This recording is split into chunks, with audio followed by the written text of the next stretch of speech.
Last week, our next guest announced that she has battled COVID-19. Please welcome my friend, Pink. Hi, Pink. Hi. How are you? We're doing all right.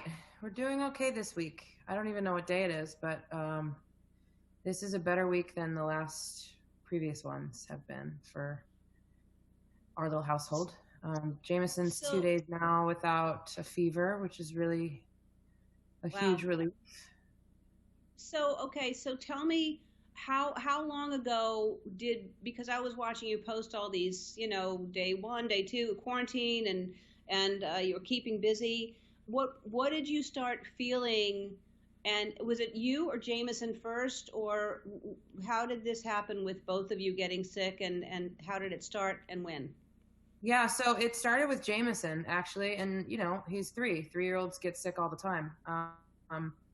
But he started with a fever March 14th. We've been quarantined since March 11th. Um, Started with a fever for him, and it would come and go, and then he would have stomach pains and diarrhea and chest pains, and then a headache, and then um, sore throat, and all it just sort of was just all over the place. Every day was some new symptom, and then his fever stayed; it didn't go, and then it started going up and up and up and up, and at one point he was at 103, and I'm calling my doctor, like, what do I do? He's like, there's nothing to do. He's three. We're not seeing this take 3-year-olds out. So just stay at home. And I'm like, okay, well, there's only so much Tylenol you want to give a kid.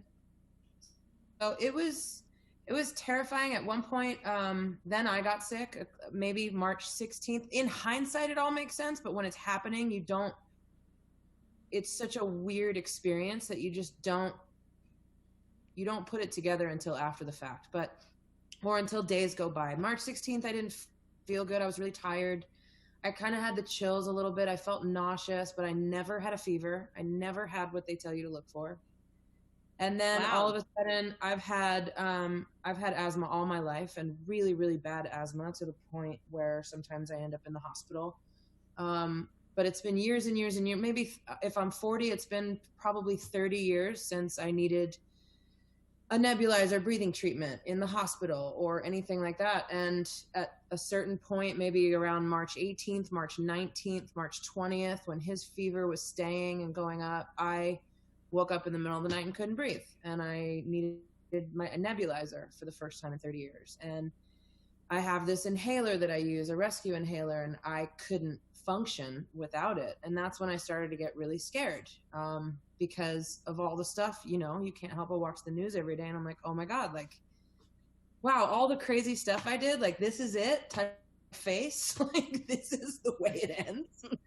Um, so, yeah, we were able to get a test, and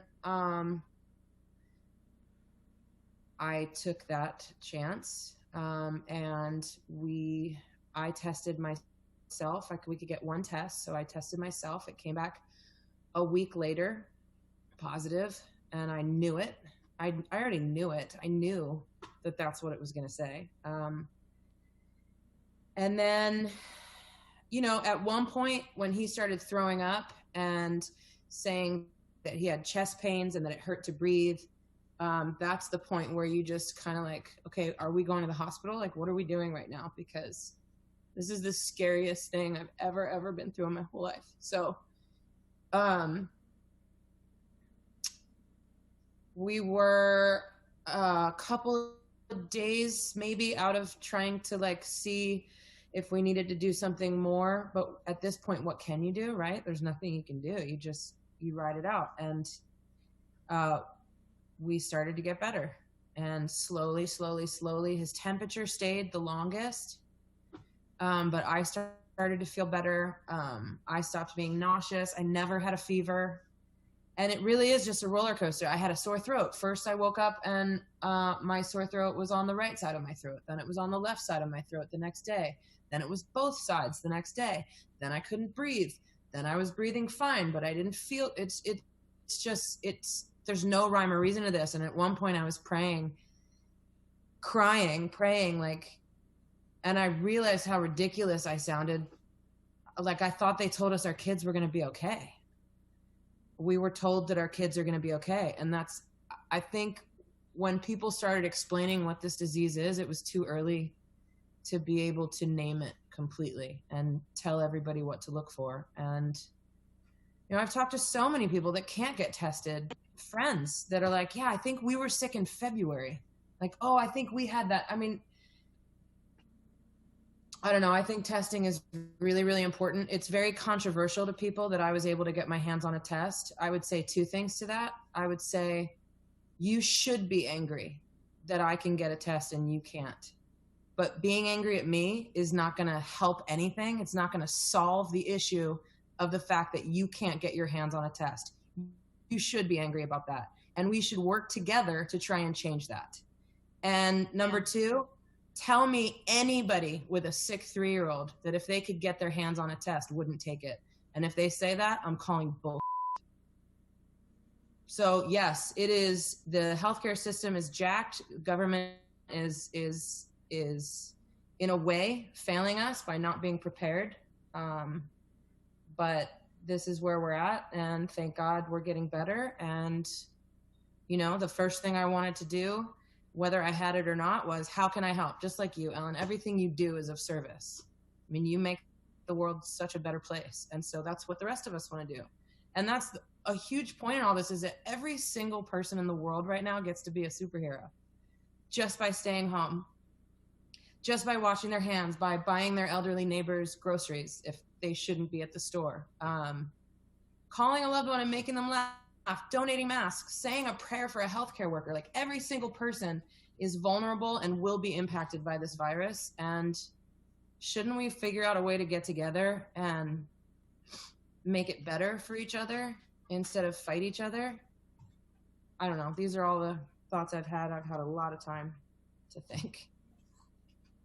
You know, I am, you know, you're my pal. And when I heard that you were sick, it made me so scared and so sad. Of course, anybody who gets sick, but then there is this beauty that you get to speak to us. And, you know, it's just like when everybody heard that Tom and Rita got sick, you know, when we know somebody and there's a face to it, somehow we listen more, and you get to have this voice, and you get to share with everybody, hey, it happens to anybody. And y'all had been isolated long before everybody even really was told to stay in, you know. So, you know, and I had asked you how you thought you got it, and you have no idea, because and then Carrie didn't get it, Willow didn't get it. Did you isolate when 4 of us? Yeah, there's 4 of us living in this house. Jameson gets it the worst. He's 3. I get it second worst. I have asthma. I'm 40. I'm fit as a fiddle. And I don't really know what that means, but it's a saying. And then Willow and Carrie are walking around the house like it's a normal day. No symptoms whatsoever. So yeah, you're right. It's super real, and it's affecting not just people above 65 years old. And it, you know, the social distancing is helping. It's working, and we have to keep doing it. Yeah. All right, we're going to take a break, and more with the amazing Pink, who I think you cut your own hair, and I want to talk about it. We'll be back. Okay, let's talk about, everybody's panicked about so many things, but one of the most important things that people are talking about is, how do we cut our own hair? So what did you, I have a feeling you've cut your own hair before, though. I used to do my own hair, but that was a long time ago. I don't think I ever I've shaved my head many, many times, but I don't think I've ever cut my own hair. But I don't know. I was drinking a lot, and I was feeling really brave. And Carrie had clippers in the bathroom, and come to think of it, I don't know what those clippers are for. I don't know if I should have used them at all. But I thought, like, in my head, I thought, oh, well, it'll just taper nicely. And then I figured out who I look like now. Tell me, Who? have you seen Vikings? No. Oh, there's this son that doesn't have the use of his legs. I think that I look like him. No. All right. Well, now I'm going to watch the show just to see, because he must be a handsome young man. So you cut your own hair. Kerry cut his own hair. How did his turn out? His turned out great. He looks great. I think mine's getting there, but I just didn't realize that I didn't have a guard on, so it just went from this to just bald. And so I thought, oh God, well, that's not the taper that I was looking for. So I just took it all the way back and down on both sides. So now I feel like I have like a mullet, which, who cares? I did my nails today. That's something. You look lovely. Now, is this your natural hair color, or did you dye it darker? This is my natural hair color. Really? Which was a shock to me. Yes, I had no idea that this was what was happening underneath it all. Mine is pretty, when I did a few bad color situations, which I'm sure you can relate to, because the more you color your hair light blonde, the more it falls out or off. So I had to shave my hair completely last summer because it was so damaged. And my hair, last summer my hair was completely shaved, and I was hoping it was gray so that it would look kind of light, and I was just going to leave it, but it's not. It's just dark like that. So that's what my hair is going to look like. Yeah. All right, we are back with my friend Pink. You did an amazing thing. You donated $1 million. You did $500,000 to a hospital in Philadelphia, right? Mm-hmm. My mom worked there for 18 years, and it's in inner city. It's North Philly, and they don't have a lot of resources or a lot of ways to have donations like that. So it's meant a lot to my mom and to a lot of her friends that still work there. Apparently they were playing my music and dancing around, and that's really fun. But yeah, I mean, we're all trying to figure out ways to help, and there's a lot more that needs to be done. And I was on a call with some doctors today that was really fascinating, and you know, her main point was that testing matters for containment, and elections matter for leadership, and our healthcare workers are the real heroes, and doctors and scientists, and having access to healthcare matters, and loving ourselves and each other, and taking care of our mental health matters. And you know, 10 years from now, we have an opportunity that we could look back and change maybe started because of this. So that's what makes me hopeful. Yep.